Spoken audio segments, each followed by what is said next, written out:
Good morning. Today my psalm is Psalm 27, When You Are Afraid.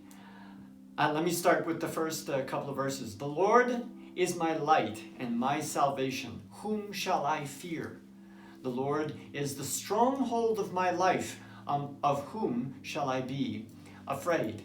It's interesting, right off the bat, at the beginning of the psalm, you see the relationship between fear and darkness. And by contrast, light and courage. So this contrast has always been there. You know that darkness relates to fear and light relates to courage and freedom from fear. But you know, fear is a primary emotion, a primal emotion. It is the foundation for many things that we do or that we don't do. In many cases, fear can save our lives and keep us safe. But there's many other cases where fear can be debilitating and can limit our progress in life. So when I just remembering now when war broke out in Ukraine, while we were still living there, fear became a real driving force for so many things that were happening. Like from one day to the next, all of a sudden it was a challenge to get food. I know here in Canada we made jokes about the lineups and the toilet paper and all of that, but in Ukraine it was serious. People were worried about what was going to be available to eat. From one day to the next, all of a sudden there were lineups sometimes of 50 people just to get to a bank machine.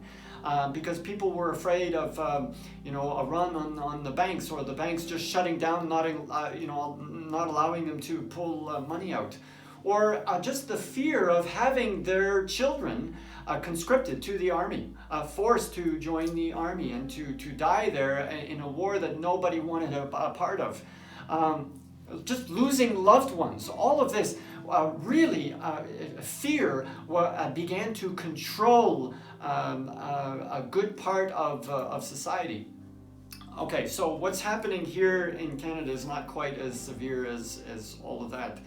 But COVID-19 really has us on lockdown, doesn't it? It requires us to stay home, to be distant, from others. There's even now this online program, this website where for snitches, and if you want to tell on your neighbors or whatever that they're not keeping the distancing rules, and the fines are huge, right? So you've heard maybe of the $1,000 fines. Well, it goes up and up, and in some cases $6,000. Can you imagine? So unemployment is high. Of course, schools are closed. Bank accounts are draining, and church buildings, of course, church buildings are empty, and the threat of disease as well. I believe all of these things intimidate us and cause fear in many of our lives. Listen to what verse 3 here in this psalm says. Though an army besiege me, my heart will not fear. Though war break out against me, even then I will be confident. I remember this experiment. I think I used this example before recently, but there was an experiment there with the monkeys. They wanted to see what caused fear in this baby monkey. And what they did, they put him in a cage, and then they had this, this robot-looking thing that made all kinds of noises, and it had the eyes that lit up and arms that moved around, whatever. Just a really scary thing for a baby, well, for anyone, I guess, but for the baby monkey. Just so he would be, in the cage, minding his own business. Then this robot thing that they would put right in front of him in the cage, and he'd just go crazy, like just back up to as far as he could on the other side of the cage, and just yelling and screaming and whatever, just jumping all over the place.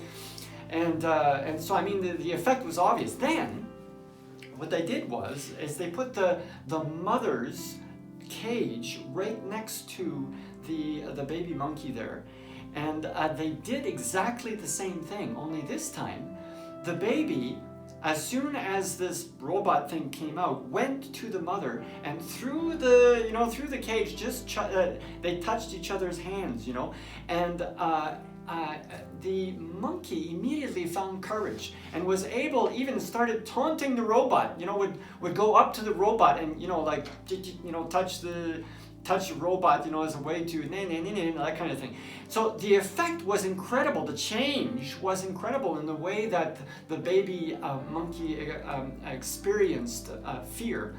So I guess my question for you today is, whose hand are you holding? Where is your heart?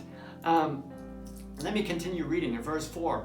One thing I ask from the Lord, this only do I seek, that I may dwell in the house of the Lord all the days of my life, to gaze on the beauty of the Lord and to seek him in his temple. For in the day of trouble he will keep me safe in his dwelling. He will hide me in the shelter of his sacred tent and set me high upon a rock. We may not need bomb shelters here in Montreal, but where are you dwelling in your mind and in your heart? That's a good question, I think, to finish this devotional on. Maybe I could read the last, so it's verse 13 and 14. It goes like this: I remain confident of this.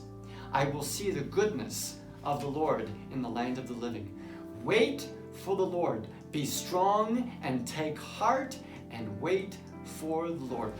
Teach us, Lord, today to know where to put our hearts, whose hand to hold. So where is your heart and mind today?